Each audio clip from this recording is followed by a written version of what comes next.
So they enter Arabic as if it's a math subject.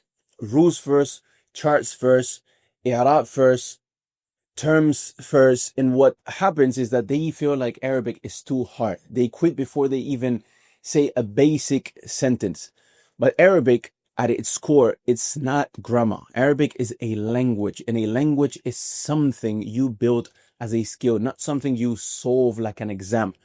You don't need to understand every rule to start communicating. You need to start acquiring words first, using them, and then building a real ability inside of you, your tongue, a trait that is part of you now. Is rasikh عندك, is thabit, is part of you. That's why the scholars, when they speak about the language, they speak about two things: vocabulary and the laws or qawaneen, or yani the rules that organize vocabulary, that puts together in a sentence to make sense of that vocabulary.